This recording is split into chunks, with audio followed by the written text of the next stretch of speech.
Anil sir, उन्होंने जो राहुल गांधी या विपक्ष जो मांगे करता रहा, हम देख रहे हैं लगातार जो सदन के भीतर चली चर्चा, कल भी चर्चा थी और आज दिन भर में भी चली, काफी कुछ सुना हमने, क्योंकि डिबेट करना होती तो सुनना सभी को पड़ता है। तो हम ये देख या पा रहे थे कि सीधे सीधे जो बहुत सहज भाव में कि भाई इसको कैसे चुनाव आयोग की जो निष्पक्षता, स्वतंत्रता, पारदर्शिता, वो वापसी हो उसकी। सरकार कहती है नहीं, हमने इतने चुनाव जीते, तुमने इतने चुनाव। आज मैं सुन रहा था उनको, जो मैं कह रहा हूं, यही वो दलीलें दे रहे थे कि कांग्रेस भी तो जीती है 3 दर्जन के लगभग चुनाव, 3 दर्जन से ज्यादा चुनाव अलग अलग सूबों में, वहां सब ठीक है, यहां ठीक नहीं है। बिल्कुल ये ठीक है कि चुनाव यहां जीते हैं, वहां आप जीते हैं, यहां ऐसा हुआ है, लेकिन कुल मिलाकर ये जैसे उन्होंने मांगी कि सीजेआई को क्यों वहां से हटा लिया गया, या क्यों आप वो जो सीधे सीधे आपका इम्यूनिटी क्यों दी गई है चुनाव आयुक्तों को, या जो सीसीटीवी कानून को क्यों बदल दिया गया है, इसी पर तो बात होनी चाहिए ना। वो सरकार कुछ करे, लेकिन हमें तो ऐसा लगा, मैंने जितना सुना, कि इलेक्शन कमीशन ऑफ इंडिया साक्षात तौर पर खुद ज्ञानेश कुमार जी भाषण दे रहे हो। ऐसा लग रहा था जैसे उन्होंने कहा था ना कि राहुल गांधी ने 1 हफ्ते में नहीं बताया तो मान के चलिएगा कि गलत था सारा कुछ। टिप्पणी आपकी। नहीं, मैं इससे आपके असहमत हूँ कि ज्ञानेश कुमार बोल रहे थे, ऐसा लग रहा था। उल्टा है, ज्ञानेश कुमार की भाषा, ज्ञानेश कुमार बीजेपी की और अमित शाह की भाषा बाहर में बोलते हैं, संसद में है नहीं तो कैसे बोलेंगे। और संसद में जो भाषा उन्होंने बोला, ये जो भाषा, जिस भाषा में उन्होंने अपनी बात रखी, अमित शाह वही भाषा अब दोहराएगा इलेक्शन कमीशन। इसका मतलब ये हो गया कि इलेक्शन रिफॉर्म्स पे, जो इलेक्टोरल रिफॉर्म्स पे जो बहस हुई, वो अब उसका कोई अर्थ नहीं है। ये उम्मीद बहुत पहले से ही थी कि संसद से कुछ निकलने वाला नहीं है, संसद की बहस से। और विपक्ष को इससे साफ हो गया, जो अमित शाह का जो भाषण है, या जो स्टैंड है बीजेपी का, मतलब बीजेपी गवर्नमेंट का, उससे क्लियर हो गया कि इलेक्टोरल रिफॉर्म्स की तरफ कुछ भी होने वाला नहीं है। बल्कि इससे एक और नुकसान ये हुआ कि इलेक्शन कमीशन का स्टैंड और हार्डेंड होगा, वो और मजबूती से, क्योंकि अब सरकार भी कहीं झुकने के लिए तैयार नहीं है, और उनको ये पता हो गया कि हमारे पक्ष में पूरी तरह से सरकार खड़ी है, और जो सरकार के लिए जितना कर रहा हूं उससे और आगे बढ़ के करना है। तो अब आप एसआईआर, अगर सुप्रीम कोर्ट ने कुछ लगाया नहीं, अगर बंदिश या कुछ फैसला नहीं दिया ठीक से, तो अब आप इसका और जो है दानवी रूप देखेंगे चुनाव आयोग का। अब एक राक्षसी ढंग से ये लोगों का ये क्या कहते हैं, वोट जो है उनको, मतलब वोटरों का अधिकार, वोटरों का जो क्या कहते हैं नाम, उसकी मतलब उसको ये खात्मा करेंगे लिस्ट में। जैसे बुलडोजर मैदान में चल रहा है, उसी तरह से वोटर लिस्ट में और ईवीएम पर बुलडोजर चलाएंगे। तो ये अब जो है, अब चुनाव आयोग का आप ज्यादा ज्यादा मतलब क्रूर रूप देखेंगे, जो कुछ नहीं सुनने वाला है। क्योंकि अमित शाह के भाषण से ये क्लियर हो गया कि वो यही स्टैंड रहने वाला है कि हम निकालेंगे।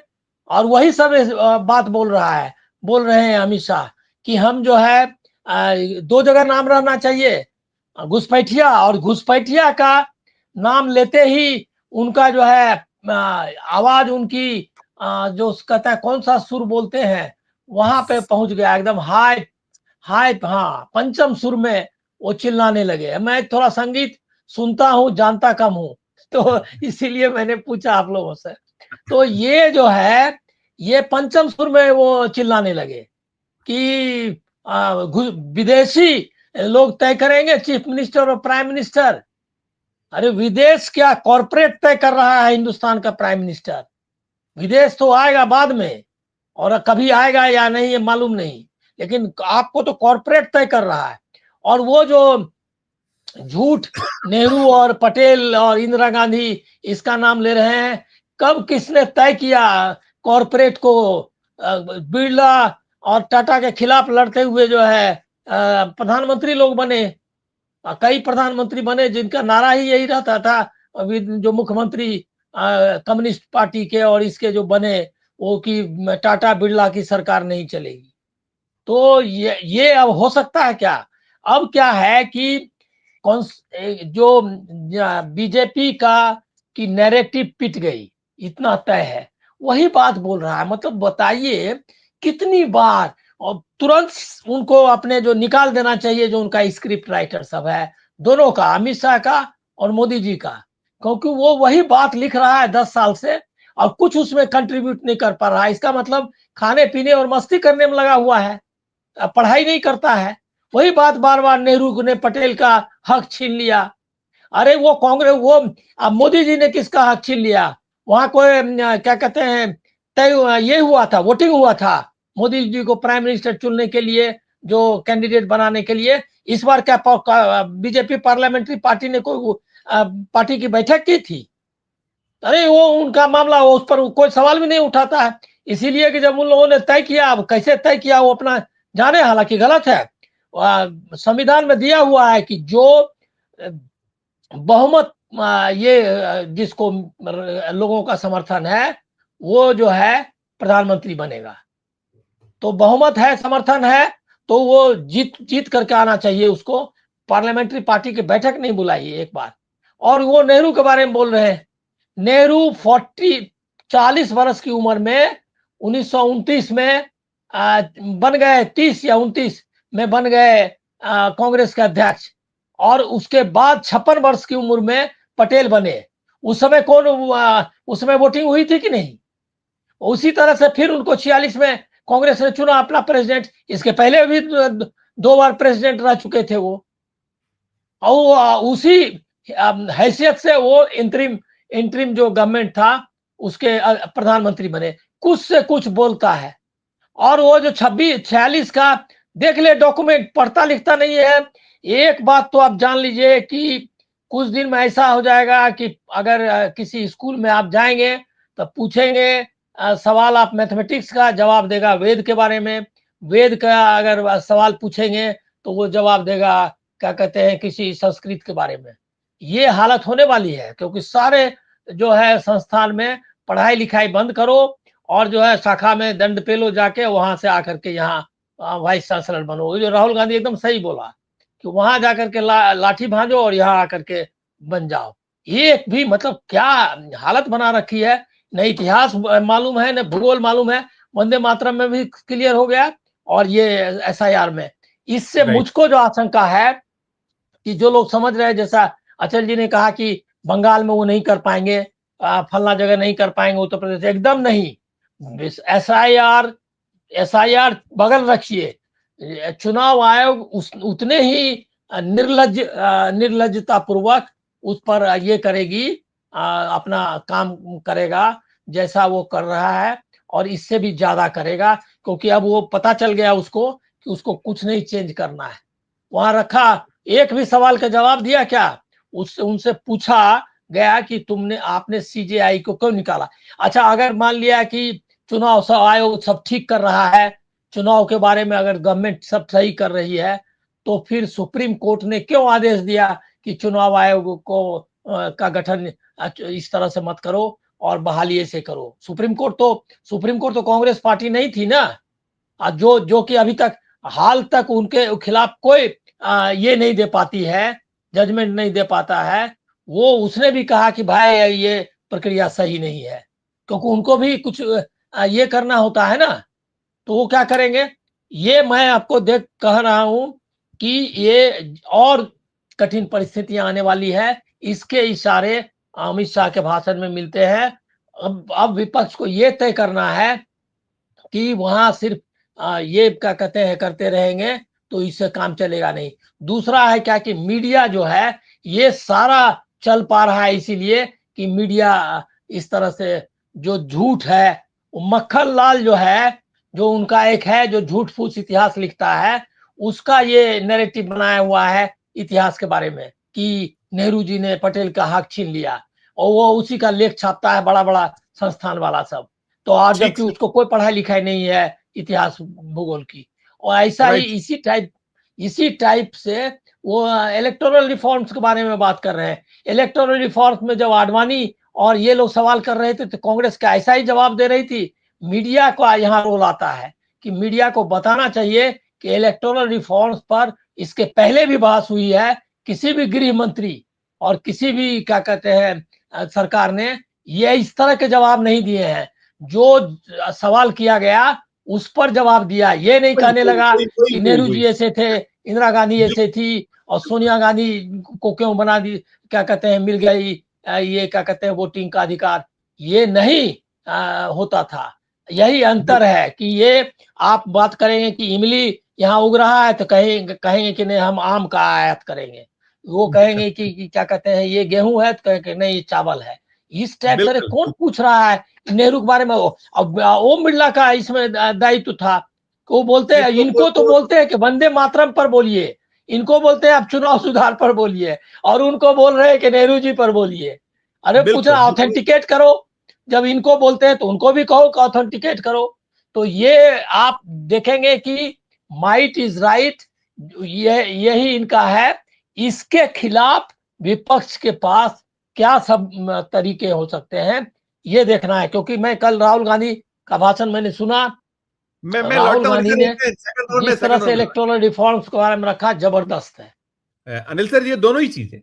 दूसरा ये भी हम जो कह रहे थे, चिंताएं पूरी होती, चिंताएं कोर्ट ऐसा है कि कोई कसर नहीं छोड़ता, सब चीजें मानता है कि नहीं ये गलत है, ये होना चाहिए था, ऐसा हो जाता कि आप अनाप शनाप किराए पे भी चिंता व्यक्त की गई, और जो वो यात्री फंसे रहे, तमाम सवाल सारे हुए। लेकिन वही है कि एक कोई ठोस चीजें जो लगता है ना कि इससे कम से कम कोर्ट का डंडा चल रहा है। हालांकि अभी सुनवाई जारी है, लेकिन फिर भी ये पहली नजर की जो मैंने बात की, पहली नजर में सब कुछ साफ है, देश पूरा देख रहा था। और दूसरा, यदि ये कहा जा रहा है कि आप बाइकआउट कर दें, क्या यही है? ये तो चाहते हैं कि बाइकआउट करके और आप बाहर हो जाओ, हम अकेले चलाते नहीं और हम जो चाहे सो कर लें देश में। दोनों पर आपकी प्रतिक्रिया? नहीं नहीं, ये कोर्ट वाला आपने मिस रीड मत, थोड़ा सा और रीड करिए ठीक से। उसने तारीफ की है गवर्नमेंट की। उसमें ये कहा है कि गवर्नमेंट पूरा प्रयास कर रही है। और इसके पहले मेरे ख्याल में सुप्रीम कोर्ट ने भी कहा था कि सरकार ये कर रही है, इसमें हमको क्या करना है। इस टाइप से मतलब विड्रॉ कर लिया था। तो इसीलिए कोर्ट को में जो आप देख रहे हैं ज्यादा, हमको लग रहा चिंता है थोड़ा चिंता ज्यादा देखें। चिंता चिंता व्यक्त की उन्होंने कि नहीं, ये नहीं चार नहीं, हजार की उसने डीजीसीए को डांटा, इंडिगो को डांटा, जी, मैनेजमेंट को डांटा, ये भी कहा कि ये क्यों ऐसा हुआ और इसकी जांच कराओ। ये बात कही, लेकिन उसने सरकार की तारीफ भी की। इसका मतलब क्या है? इसका मतलब है कि कुछ कोर्ट वोट से कुछ होने वाला नहीं। मामला ये है कि आप देखिए, आप ऐसे समय में फंस गए हैं जिसको ठीक से समझने की जरूरत है। ये कॉरपोरेट ये का सवाल है, मोनोपोली का सवाल है। मोनोपोली, उसने पूछा, कोर्ट में जो बात आई उसमें पूछा कि भाई एयर इंडिया और बाकी जो इंडिगो को छोड़ के बाकी जो एयरलाइंस है, उन्होंने क्यों किराया बढ़ाया है और उनको किराया बढ़ाने की क्या वजह थी। तो वो बात सही पूछा कि ये जो है ये मोनोपोली का सवाल है कि यही दो तीन ऑपरेटर्स हैं और वो देखा कि क्राइसिस है और उसमें क्या कहते हैं मछली मार लो, ये कहता है फिशिंग इन ट्रबल वाटर्स। उस टाइप से अपना वो कर लिया कि कुछ निकाल लो इसमें जितना कमा सको। और ये अभी एक और चीज इसमें देख लीजिए, सरकार को उसने झुका दिया। और कल को अगर मान लिया यही हाल हुआ है टेलीकॉम में भी क्या हाल है। अभी कॉल ड्रॉप होते हैं इतने। उसके बाद जब मन होता है आपको, मतलब आप सब हम लोग के पास मोबाइल है, 5 दिन 10 दिन पहले से आना शुरू करता है कि आपका ये क्या कहते हैं प्लान जो है खत्म होने वाला है। 5 दिन पहले से। और सून इट विल एक्सपायर सून, ये नहीं बोलेगा कि कल या परसों। और उसके बाद जो है आप पर प्रेशर डालता है जल्दी से रिचार्ज करो।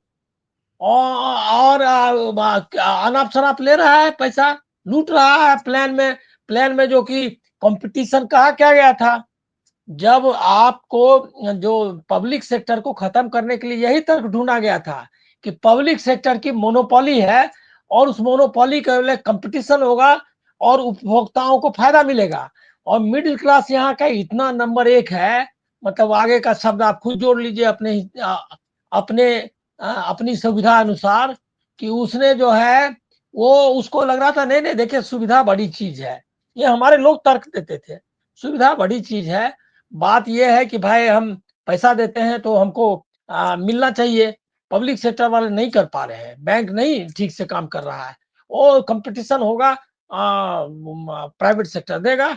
अब ये है नहीं इंडिगो प्राइवेट सेक्टर, वो आप देख लीजिए। अब ऐसा ही ये मोबाइल सेक्टर में आ गया है।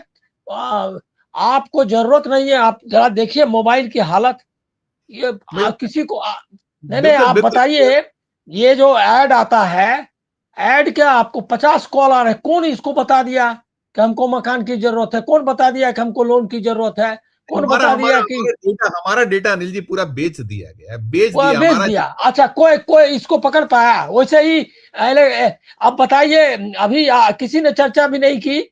मैं आपको बताता हूँ, एक इनफ्रीक्वेंट, मतलब कि कभी कभार ये में चढ़ने वाला, हवाई जहाज में चढ़ने वाला आदमी, लेकिन बहुत सालों से जो चढ़ रहा हूँ, ये भी बता दूं मैं।